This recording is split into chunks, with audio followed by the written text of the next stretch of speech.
आप सभी का एक बार फिर हमारे चैनल आरबीएससी हिंदी ज्ञान में बहुत बहुत स्वागत है। यदि आपने अभी तक हमारे चैनल को लाइक और सब्सक्राइब नहीं किया है तो आगे बढ़ने से पूर्व इसे लाइक और सब्सक्राइब कर लें। आज हम अनिवार्य हिंदी व हिंदी साहित्य के अंतर्गत अलंकारों का प्रारंभिक ज्ञान प्राप्त करेंगे। इसी भाग में आगे बढ़ते हुए आज हम अलंकारों के बारे में जानते हैं। देखिए, अलंकार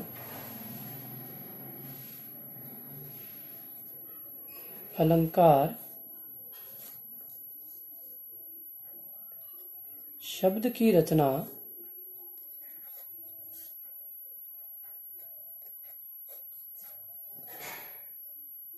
अलम धनकार के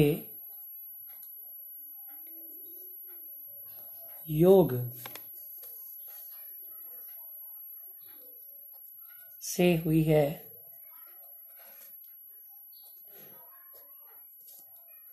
यहाँ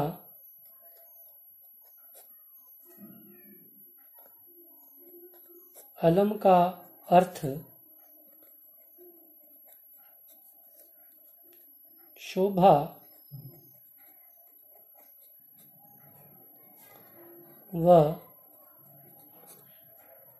कार का अर्थ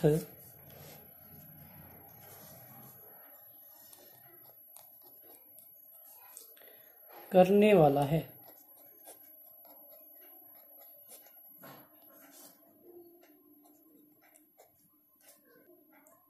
इस प्रकार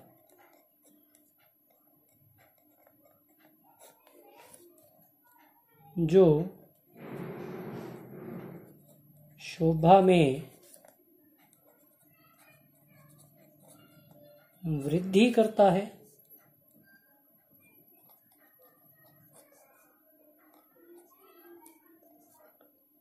उसे अलंकार कहते हैं।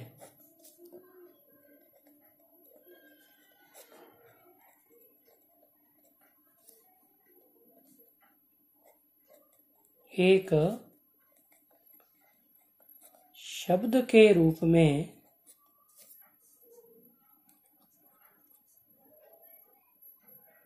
अलंकार का अर्थ आभूषण होता है।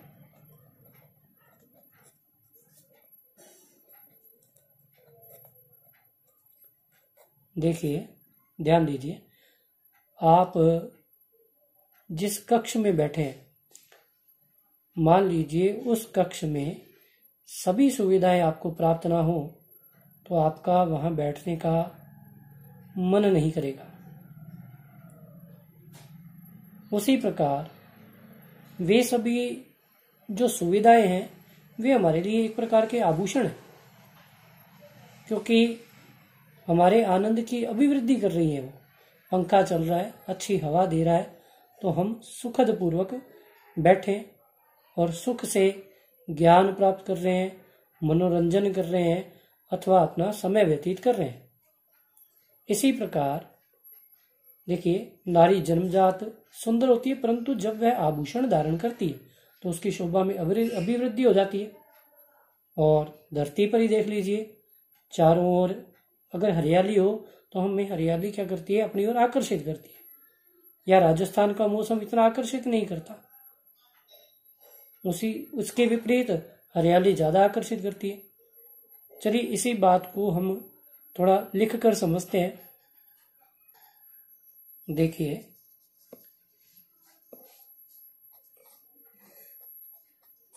जिस प्रकार नारी जन्मजात सुंदर होती है,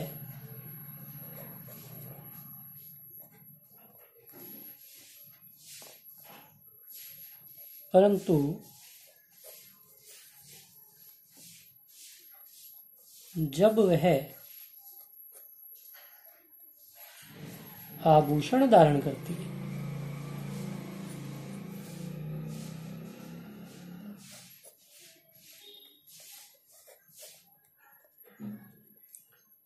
तो उसकी शोभा में, उसकी सुंदरता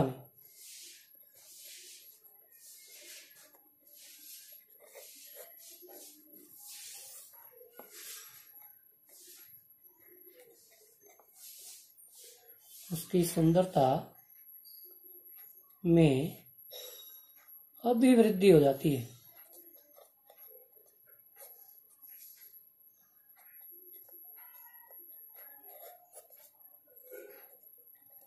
कि जैसे वर्षा काल में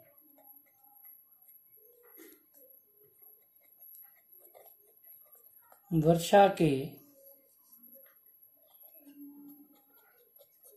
प्रभाव द्वारा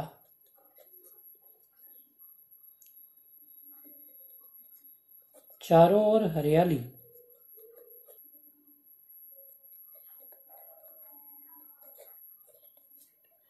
छा जाती है,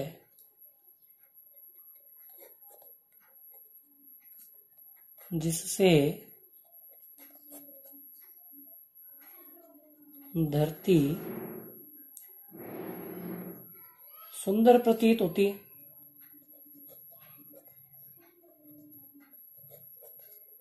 अर्थात तो सुंदरता की अभिवृद्धि करेगा जो भी गुण, वह आपका अलंकार है। एक उदाहरण के माध्यम से हमने बात की। इसी के आधार पर हम कह सकते हैं कि उसी प्रकार काव्य की शोभा को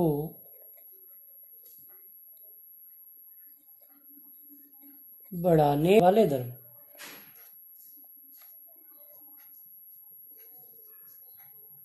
अलंकार कहलाते हैं।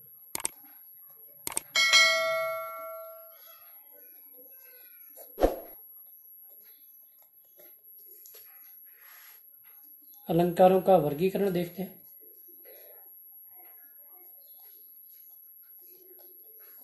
देखिए, अलंकारों का वर्गीकरण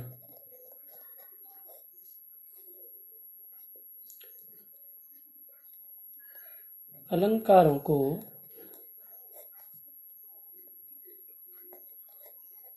तीन वर्गों में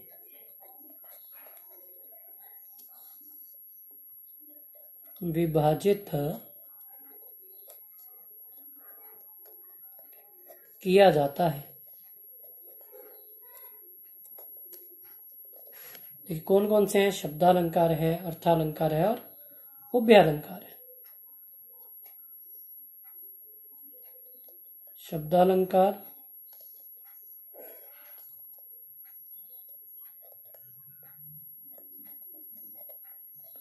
अर्थालंकार और तीसरा है आपका उभयालंकार।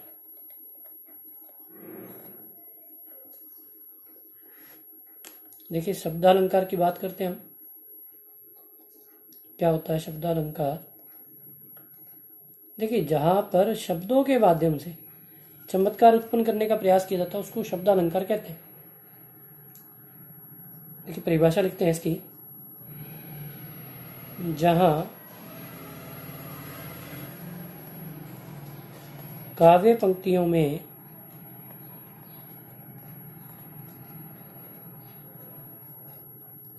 शब्द के माध्यम से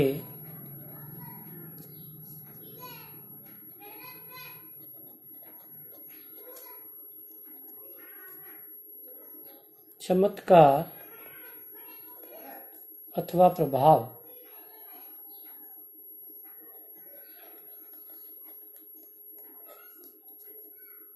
प्रस्तुत करने का प्रयास किया जाए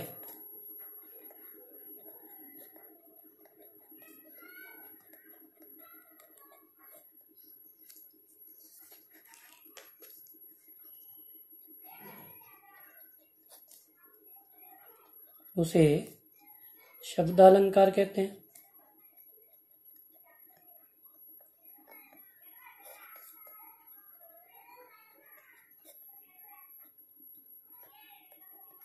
और शब्दालंकार में शब्द विशेष के कारण क्या होता है, प्रभाव प्रदर्शित होता है।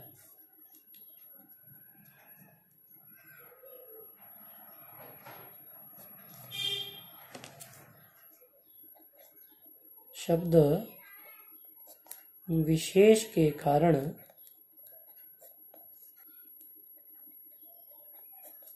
काव्य में अलंकार रहता है। देखिए, शब्दालंकार में जो जो अलंकार सम्मिलित किए जाते हैं आपके, वह अनुप्रास रहता है, यमक रहता है। तो अनुप्रास यमक इसी के अनुसार या इसी के में अनुप्रास व यमक की गणना की जाती है।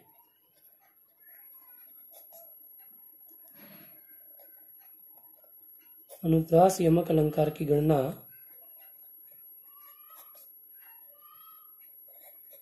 इसी के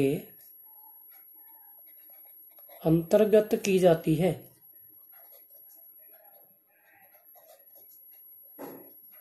देखिए, एक एक उदाहरण लिखते हैं इसका।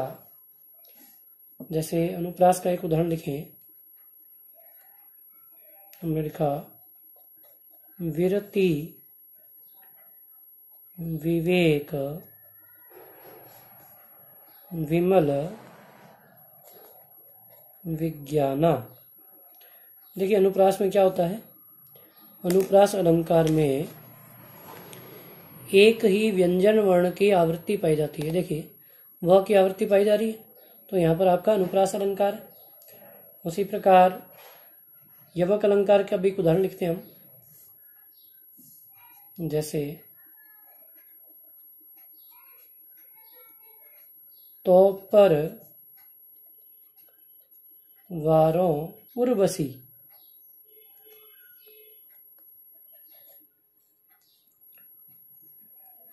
सुन राधिके, सुजान, तू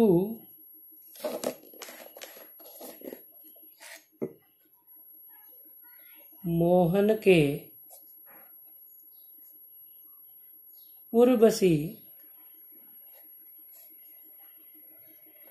हवै उर्वशी समान।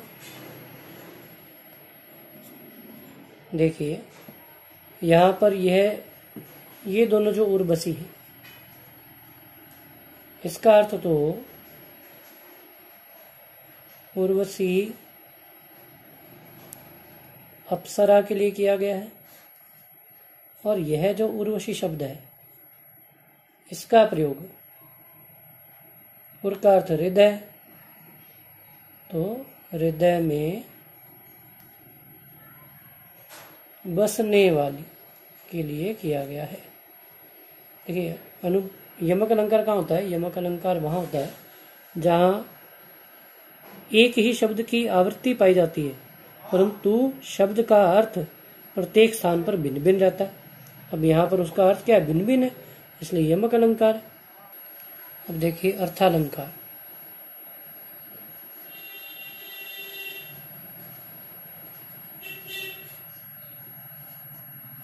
देखिए, अर्थालंकार भी शब्दालंकार की भांति, शब्दालंकार में शब्द के माध्यम से चमत्कार उत्पन्न करने का प्रयास किया जाता था, यहाँ पर काव्य पंक्ति में अर्थ के माध्यम से। देखिए परिभाषा इसकी, जहां काव्य पंक्तियों में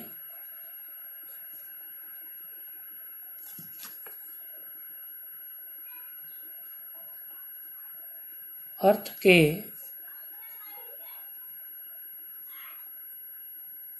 माध्यम से चमत्कार प्रस्तुत करने का प्रयास किया जाए या अर्थ के माध्यम से चमत्कार उत्पन्न हो, उसे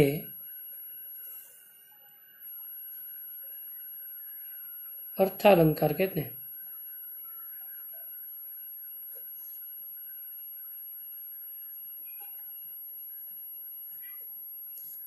देखिए इसमें कौन कौन से अलंकारों का समावेश होता है। उपमा रहता है, रूपक रहता है और उत्प्रेक्षा। इसी के अनुसार हम उनकी गणना करते हैं। जैसे उपमा का एक उदाहरण लिखते हैं हम। पीपर पात सरिस मन डोला। देखिए उपमा अलंकार में क्या होता है, उसके वाचक शब्द होते हैं और उपमे की उपमान से क्या की जाती है, तुलना की जाती है।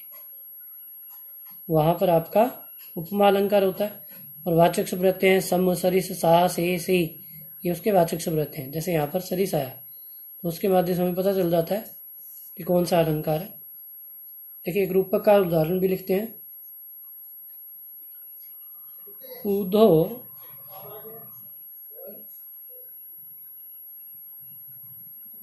मेरा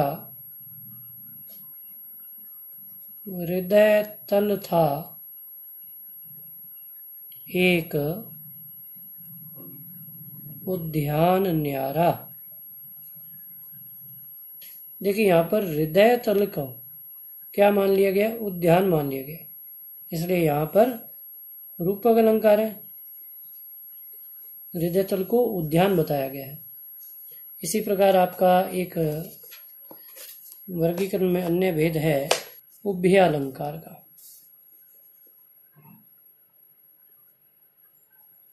देखिए उभय अलंकार, देखिए उभय अलंकार क्या होता है, जैसे उभयचर जो रहते हैं जल में भी रहते हैं और थल में भी रहते हैं, उसी प्रकार उभय अलंकार जो होते हैं शब्दों का प्रभाव भी रहता है और अर्थ का भी रहता है। देखिए परिभाषा देखिए इसकी, जहां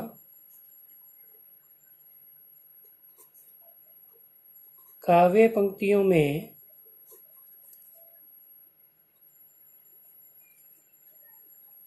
शब्द व अर्थ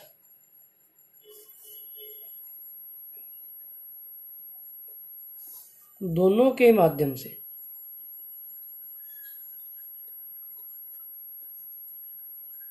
चमत्कार दर्शाया जाए,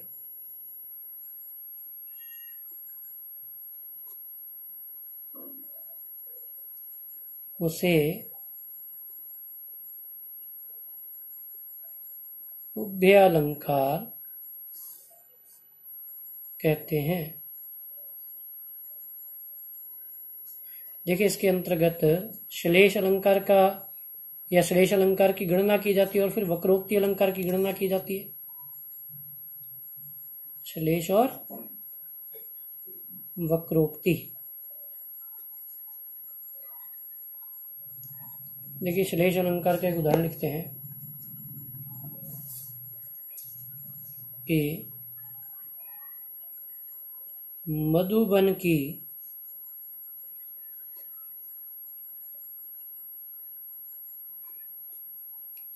छाती को देखो,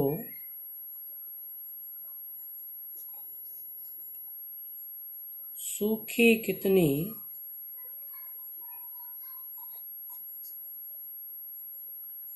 इसकी